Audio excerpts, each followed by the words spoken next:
Good evening, everyone. It's almost 7 o'clock and I can start the meeting. But I hope you all know that we have to follow the state rules and start exactly when they tell us to at 7 p.m. So we have, my computer says 6:59 and it's going to change in a minute. But welcome to our meeting tonight. We don't have too many people here, but welcome. We're going to have a good meeting and an interesting meeting too. So thank you for coming. Come on, come on, come on. It looks like we don't know what we're doing up here. But we really do. 7 now. Right. Will the meeting please come to order? Welcome everybody, and we hope that you all will stand for the invocation by Dale Howell and remain standing with the pledge of allegiance by Mayor Pro Tem Leon Howell. Please join me in a moment of prayer. Father, we praise you for your power, your mercy, and your love and compassion for us. Psalms 29:11 tells us that you give strength to your people and that you bless your people with peace. We thank you for that inner strength and peace that comes from you. Tonight, we lift up the mayor and city council to you, and we ask that you would give them wisdom as they discuss the affairs of this great community. We especially thank you for Mayor Sala and Mayor Pro Tem Hogg for their dedicated service to this community as their tenure on this council is nearing an end. Thank you for the fire and police department staff who keep us safe and for those who serve our country in the military. We pray for guidance during this time of year as we begin the process to choose our federal, state, and local leaders. We don't take for granted that your hand of favor has been on the city of Euless, and we ask that you continue to bless us with your presence. As we approach the celebration of your resurrection, we recognize your power in each of our own lives. All these things we ask in the name of Jesus. Amen. Amen. Join me in pledge, please. I pledge allegiance to the flag of the United States of America and to the republic for which it stands, one nation, under God, indivisible, with liberty and justice for all.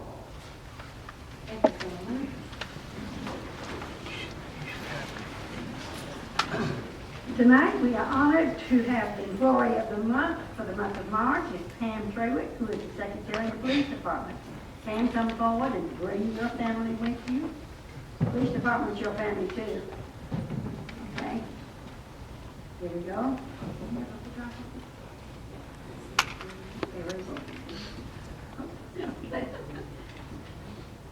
You look pretty tonight, Pam.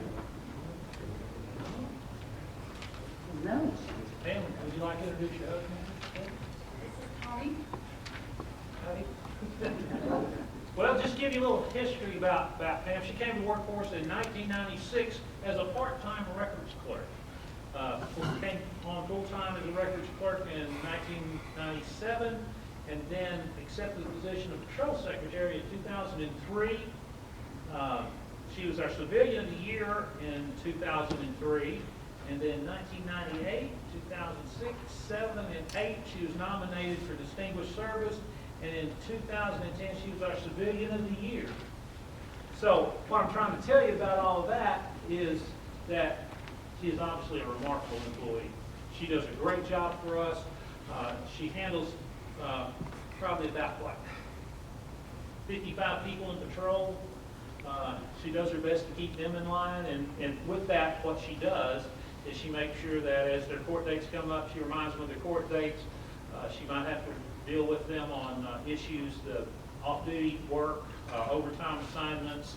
And what she does most of her, does a great job of and helped us really redesign and I think have a great program on our residential and commercial burglar alarms. All that stuff runs through Pam. She runs a great ship when it comes to that. And that's just the work stuff she does. The other really cool stuff she does for us is we have retirement receptions, we have Christmas parties, we have open house. We have a lot of opportunities for parties and extracurricular activities at the police department, and she is always in the middle of helping plan those events and making sure that they are successful. You'll find her cooking, and then when it's over, you'll find her cleaning. There's nothing that Pam will not do to help us be successful. And I appreciate you, and I'm so glad that the rest of the city gets to find out just how special you are, what a great job you do for us.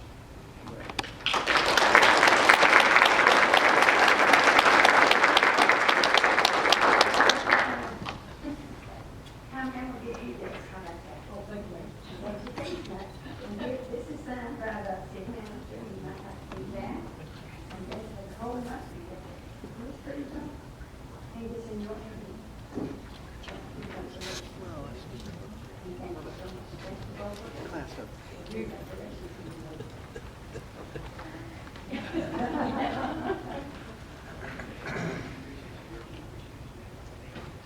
Thank you so much for being here and always give thanks. Thank you so very much. Thank you for sharing.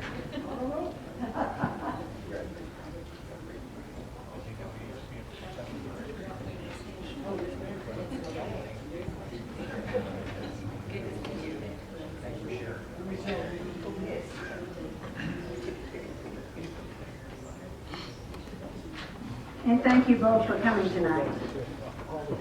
The next items on our agenda are the consent agenda items number 3, 4, and 5.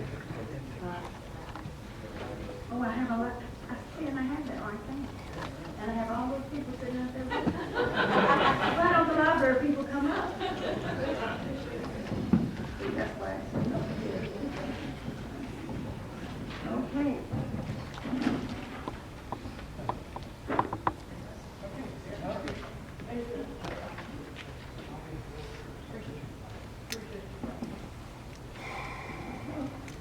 Come on down.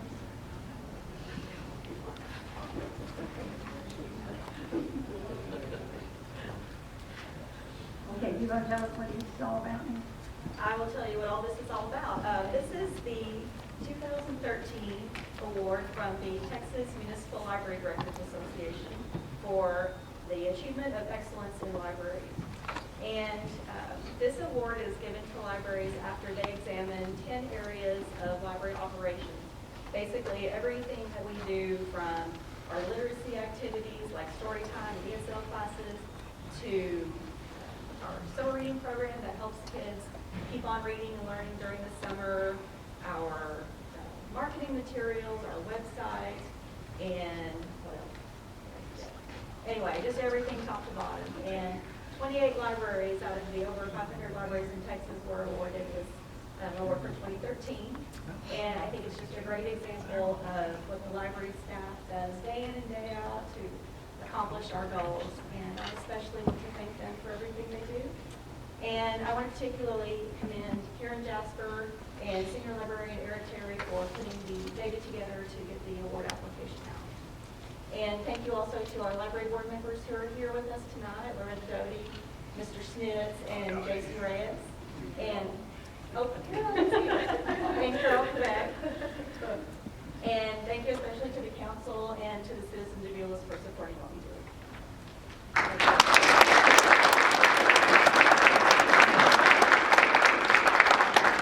That was over 560. Oh, okay. So you said that. Thank you very much. Congratulations. We love our library. Thank you all. Appreciate it. Thank you.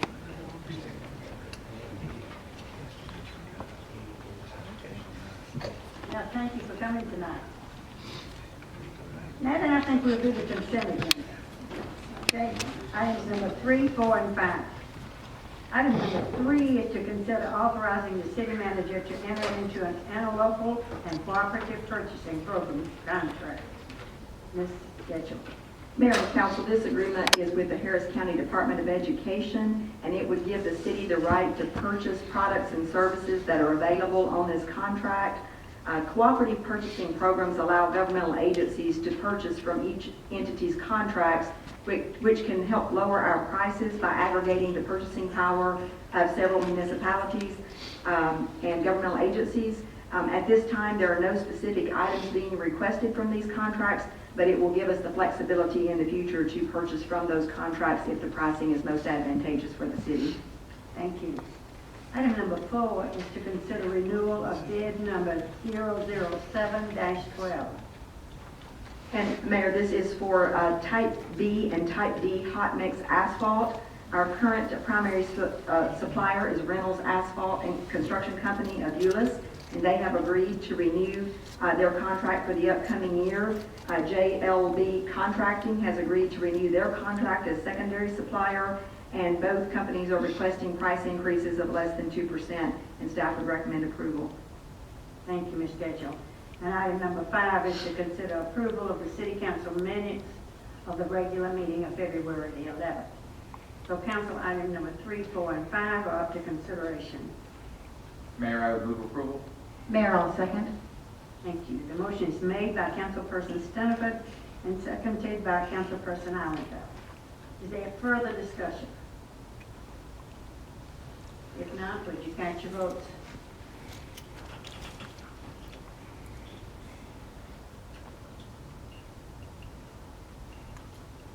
Council, the consent agenda is approved. Item number 6 is to consider the first and final reading of ordinance number 2023. This is amending Chapter 86, Utilities, Article 2, Water and Sanitary Sewer Systems, Division 1. Generally, the Code of Ordinances to provide for regulations for reclaimed water service and the transportation of reclaimed water. Would you like to discuss that, Mr. Getchell, before we go for the vote? Mayor, I would need to defer that to Mr. Barker. Okay, Mr. Barker, would you come forward? Mayor, I don't know that it can be explained any better than you just did in reading the title there. This ordinance would establish all the rules, regulations, and procedures for the use of reclaimed water and then the eventual transportation of that reclaimed water for use within the city. And it requires that all reclaimed water usage be conducted in compliance with all applicable laws, ordinances, and regulations, not just of the city, but also the state of Texas regulations for reclaimed water. Thank you, Mr. Barker. Mr. Barker, perhaps some of the citizens that are here tonight do not understand that we do use reclaimed water in this city. We do, Mayor. In fact, last year we used almost 120 million gallons of reclaimed water.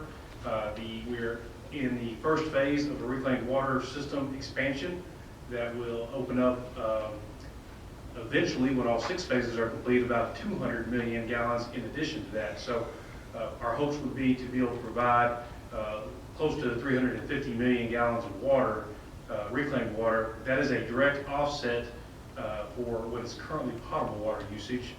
This is typically in irrigation systems, landscape irrigation systems, but there are some other applicable uses. And again, for every gallon of water that we can use reclaimed as an offset, that is just potable water that we do not have to find new sources for, and again, helps our conservation overall. In fact, the stage 1 watering restrictions that we're under now, the stated goal of stage 1 watering restrictions is a 5% reduction in potable water use. The gallons that we used last year was right at that 5% number that we were able to offset with this reclaimed water. Thank you, Mr. Barker. Council, what's your pleasure? Mayor, I move approval. Thank you. The motion is made by Mayor Pro Tem Hogg and seconded by Councilperson Martin to consider ordinance number 2023. Is there further discussion from the council? If not, cast your votes.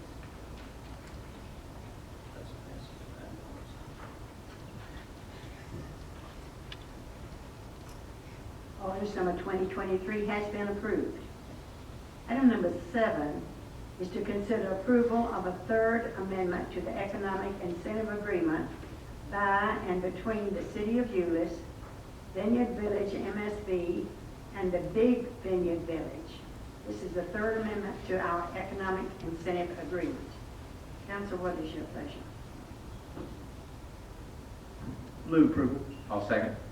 Thank you. The motion is made by Councilperson Bynum and seconded by Councilperson Stilliford to approve this third amendment. Is there further discussion? If not, let's cast your votes.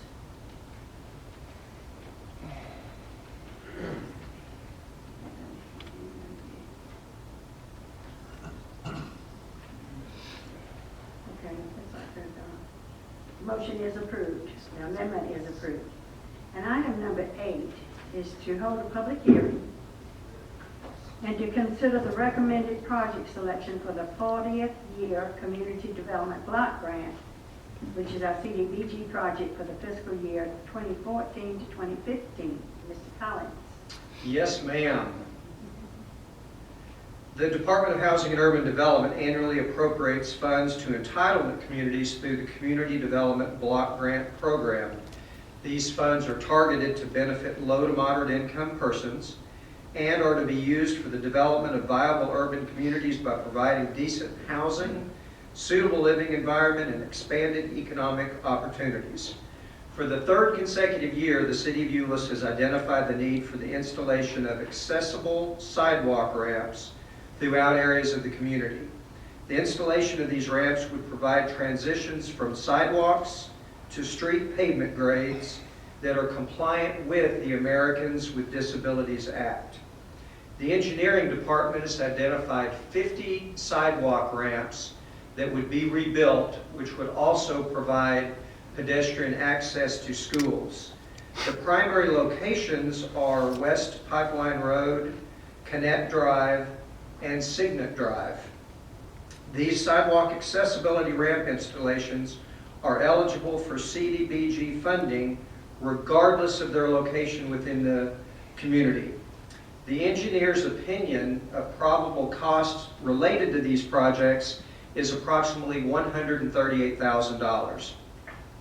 This year, staff has also identified accessibility projects which affect the citizens' access to municipal buildings within the City of Euless Municipal Complex. The city contracted with a firm called Schrickle Rollins and Associates to provide a report assessing the pathways from parking areas to municipal buildings throughout the Plaza area. SRA evaluated these paths for their compliance to slope and design standards according to the Americans with Disabilities Act. The report found that certain ramps from the eastern parking lot are out of compliance. Areas of the aggregate concrete paving have heaved, cracked, or have been damaged, which may cause slope and trip hazards. Additionally, the surface treatment, slope, and landing interval of the path from the plaza to the library east side entrance is also non-compliant. If you were to take a very, very close look at the exhibit that is on the screen on the upper left-hand corner, all of those numbers specifically correspond to individual instances in which I just described that these experts have determined portions of that pavement are in non-compliance with the American with Disabilities Act. So, as part of the report that the Schrickle Rollins and Associates completed, they provided a cost estimate within a phased plan for the reconstruction of the plaza area to achieve compliance with the ADA standards and to improve the safety and functionality of the area. Phase 1 of the project would focus on the reconstruction of the pathways for ADA compliance. As you can see on the right side of the exhibit, you can see examples of the ramps, for example, that are not in compliance that would be rebuilt with portions of the funds that would be allocated towards the overall project improvements. The SRA report specifically identifies which items would be eligible for funding through the Community Development Block Grant Program. The total estimated cost for the Community Development Block Grant eligible portion of the plaza improvements, which also include the reconstruction of the ramp into the eastern side of the library, would be approximately $245,000. The total funding allocation from the 40th year CDBG program, which is the year that we are submitting the application for, the total amount that we believe that the city would be allocated would be approximately $280,000. Now, there's a provision that would enable, from 2 years ago, any funds that were not expended, in this case it would be from the 38th project year, to be rolled over and coupled with the current year's allocation. So the total amount available through CDBG funding would be approximately $406,000. So of that portion, we would recommend that $138,000 of that be spent on the sidewalk accessibility improvements, with approximately $247,000 allocated towards the improvements associated with the Municipal Complex Plaza. Thank you, Mr. Collins. At this time, we are in a public hearing, and would anyone like to speak for these two projects for the CDBG applications? You coming down? Yes. All right. I think the projects that you Would you have speak there. up? Oh, yeah, I'm sorry. Carl Easton, 1005 Fayette Drive, Euless, Texas. Thank you. Regarding the programs that you got going, I believe they're adequate and should be done. I just had a comment about last year's, some of the sidewalks, there's some accessible ramps you put in, led to no sidewalks, particularly on Blanco and Milam, where Blanco runs into Milam Drive. There was one put in on the northwest side. There was no sidewalks going either way from it. So we got the ramp there, but no sidewalks. The other thing I want to bring up, this may not fit under the accessibility ramps, but I was on Harwood turning left on Main, stopped at the light, and there was a disabled person on their scooter trying to reach the turn signal thing, and as soon as I made the turn, I was going to pull over and help him out, but there was another pedestrian coming up to that location, so I went on. But I think we need to look at some of those crosswalk buttons, as also with the accessibility ramps. And then the third thing I've got is the north side of Harwood trip to the Quick Trip. There's still no sidewalk there, and I know it's been put off a couple of years waiting for development to go in between Quick Trip and that other area, that undeveloped lot there. But I've seen people walk along there, then they have to come clear across Harwood to catch a sidewalk, go back up, and then go back across. If there's a disabled person on a scooter there, that adds extra exposure to traffic. And if there, I believe that sidewalk could be expanded and the accessibility ramps. In one of those intersections, I forget just what road it is, there's a guide wire that comes right down near the current ramp that is there. It would make it extremely difficult for somebody on a scooter to get up that sidewalk. That's all I've got in that comment area. Thank you. Thank you. We need to hear things like that because we can't have our eyes everywhere. Would you like to comment on that? One thing about the height, the bucket?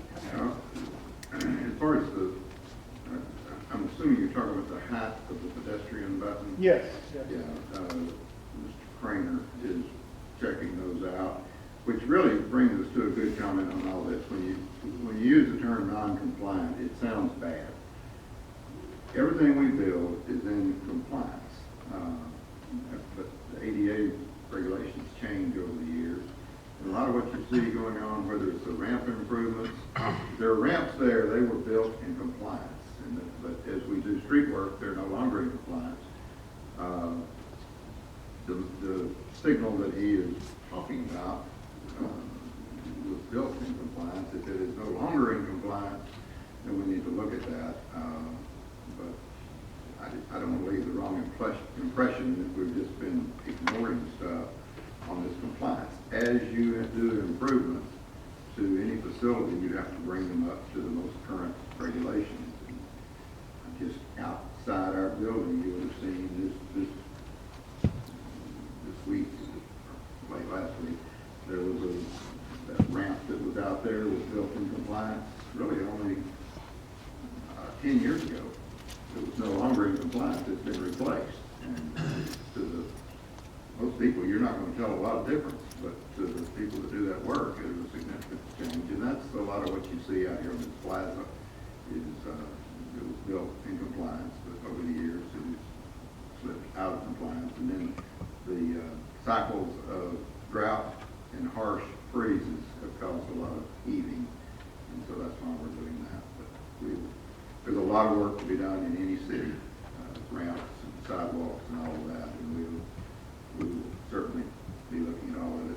I appreciate you pointing out the pedestrian button. The mayor pointed out one to us recently, and we're checking on it as well. So, Mr. Craner, I'm sure you got that on your list, Mayor in Harwood. So thank you. Thank you. Do we have anyone else that would like to come and make a public comment? Do we have any opposed to these CDBG grants? If we don't, I'm going to close the public hearing and ask the council, what is your pleasure? Move approval, Mayor. Second. Thank you.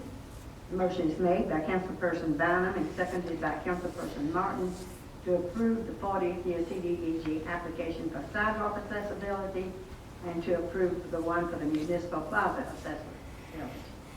Is there further discussion from the council? If not, then cast your votes.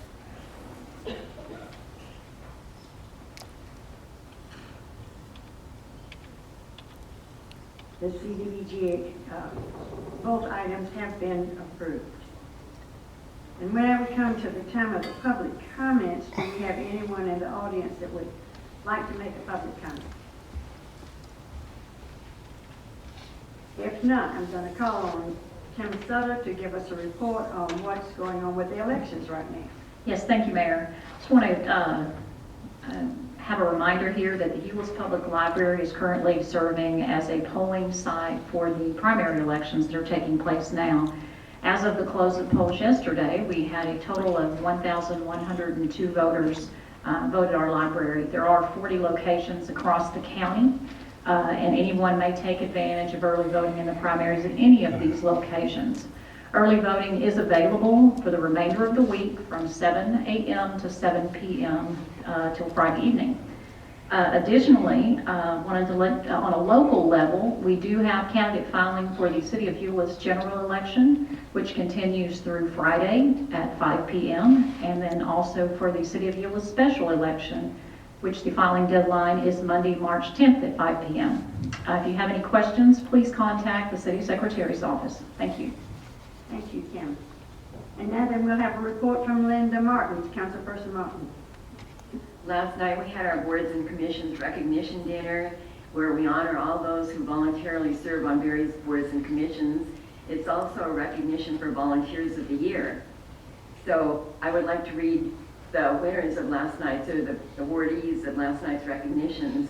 Our volunteer business of the year was Freddy's Frozen Custard and Steak Burgers. They were recognized for their participation and visibility in various events throughout the city all year long. And before I go on, I'm going to give you a little clue. Freddy's founder turned 89, and so for today and tomorrow, until they close tomorrow night, you can get a 1-scoop cone or cup of custard for only 89 cents. That's a real bargain. Recognized for her volunteerism in various events at the library, special events and such, and she recently became a very active participant in the homework help and helped younger kids and kids her own age with their homework. And her name is Upashana Adakari. The mayor wanted me to do this because I was the only one that could pronounce her name. Our volunteer of the year was Barbara Collier. Barbara was recognized for all of her work on the Historic Preservation Committee and the Museum Committee. She's instrumental in inventorying and logging and keeping track of everything in the museum and items that the Historical Preservation Committee receives as donations and gifts. We have to log every one of those things, and Barbara takes that upon herself. Our Lifetime Volunteer of the Year was Barney Smith. Barney is here, so I'm going to ask him to stand up so everyone can see who Barney is.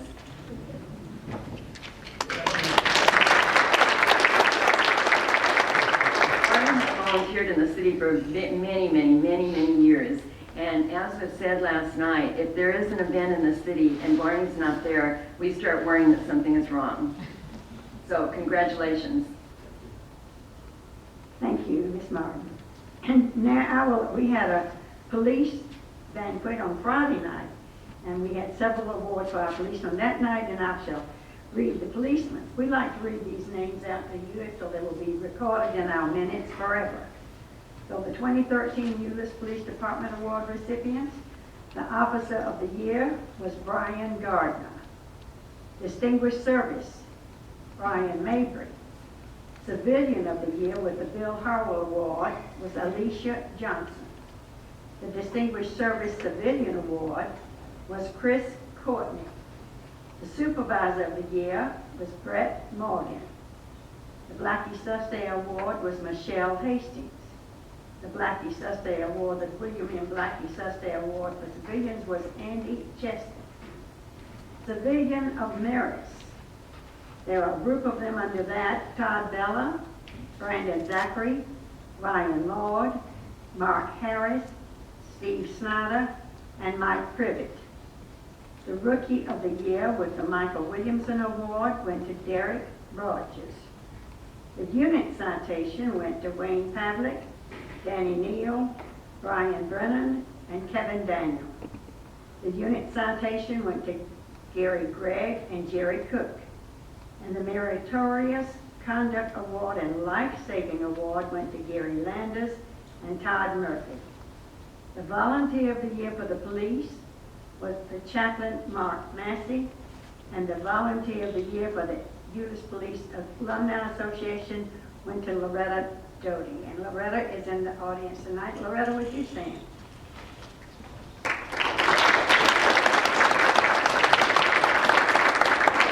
These were all the men and women that won awards from the police department, and the story behind each one of them was breathtaking.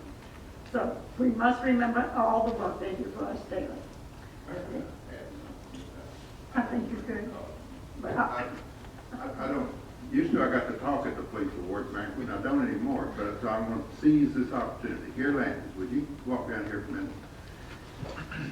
One of those awards that the mayor read, if you just read it, it doesn't sound like much, but come right down here and good coverage. that was the life-saving award that went to Gary Landers and Todd Murphy. You know, you see police officers out writing tickets, and they're just doing what seems like routine stuff. Quite often you don't, and you even hear bad stuff about them. Sometimes you don't hear the stuff that they deal with that is so tough. And you probably saw on the news, was that last December? When was it? Quite some time ago, there was a 6-year-old or a young girl that was murdered in Saginaw. And there is a response team from area agencies to assist with those investigations. And Captain Landers and Todd Murphy, one of our police officers, were integrally involved in that case. They were on the arrest team that ultimately made the arrest of the suspect. In doing that, the suspect shot an Arlington police officer, hit him in the femoral artery, and he was bleeding to death. The life-saving award that these two guys got, and it's not just them, there was FBI agents on the scene and others, but it's for saving that police officer's life. He was there and has recovered and was able to present the award to them. But I just want you to know, that's not just a line on a notation of that life-saving award. That young man, he's a good-looking young police officer in his 30s, not you, in his 30s, that was alive and able to speak first and foremost by the grace of the good Lord, but secondly because of the outstanding first aid that Gary Landers and Todd Murphy lent him. At one point, the police officer said that Todd told him that the room went dark, and what he later realized that the reason the room went dark because that artery was pumping out so much blood that Todd Murphy was covered in the police officer's blood. So, Gary, Thank you. thank you.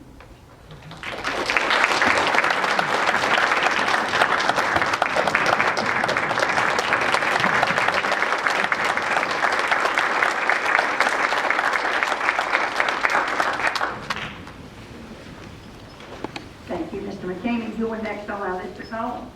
Do you have anything? No? We did one. I'm next. Yes. Okay, then just stay on the roll. We got two people retiring. We got more than that really, but I want to call your attention to two in particular. One, this Friday, Ron Williamson is a sergeant in the police department. He's been there for 33 years, and it's just I could go on and on about what Ron has done for this city, for this department, but he is just one example of the great people that we have. Raised a great family. His son is a police officer in Bedford. I won't hold that against him. He went to work for Bedford, but he didn't go to work here. And then the other one is right in the back. And Danny, run down here right quick. I wanted to try to freak out, but Danny McLean was after I'm having a mental lap. Danny, how many years? 36 years. Danny started in the police department and attained the rank of lieutenant in the police department. He'll be very mad at me for doing this tonight, but it became, back in a time that none of us knew about computers or even what one was, Danny became very adept at working on computers and building computers. Ultimately became the one and only computer guy for the city of Euless, and has built everything that we operate on now to what it is. I mean, the people, you see these screens up here, someone else did the screen, but the fact that it operates is a credit to Danny. The city council's got computers up here, our website, all of that is due to Danny McLean. And we will miss Danny badly, but I just want to thank him. Anybody else maybe? I'd like to add something to that myself. Of course, Dan and I have known each other for a long time, and I love new technology, and he can testify to that. And every time I got something new, I'd pick his brain. He has helped me and so forth, and brought me up in the world where I can use these things now. But I pushed way back there for a paperless agenda. Took me 2 city managers, but finally got it done. And you know, those things to get by a program were quite expensive. And this is where I really want to bring it on Dan and his group. They did it in-house, and it's still working today. What did it cost? Nothing, except his ability to do it. So I want to thank him for that very much. He saved this city a lot of money. He saved me a lot of time too, because mine is the worst one of all. It's really me, because I am not one of these computer literate persons. There's only one person worse than me, and he's sitting right next to me. But nevertheless, whenever I had a problem, I just dialed the number, and Danny would say, "Is this you, ma'am?" But it's not turning on right now. But would you push that button? Oh, it just turned on. Thank you very much. He's a great guy. We have enjoyed working together with him, and we appreciate everything you've done for this city. Thank you.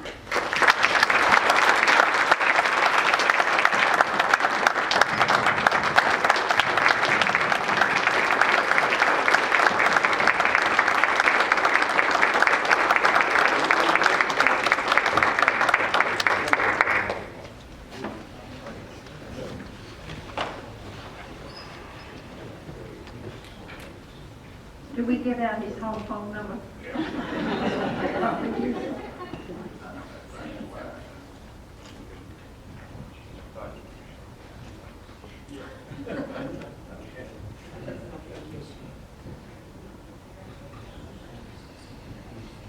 Thank you, Danny, and thank you for coming down and let us do it. By the way, I worked on trying to get him to do Linda Safe, but I hadn't made that yet. I'm ahead of him on that. All right, do we have a report from our city attorney? No, Mayor. Nothing from you. Any city council members? Yes, Mayor. I'd like to commend the staff and thank them for the reclaimed water ordinance, the thoroughness of that ordinance, the foresight of thinking of all the different eventualities. I was very impressed as I read through it, and thank you very much. Thank you, Ms. Allen. Anyone else? If not, then the meeting is adjourned.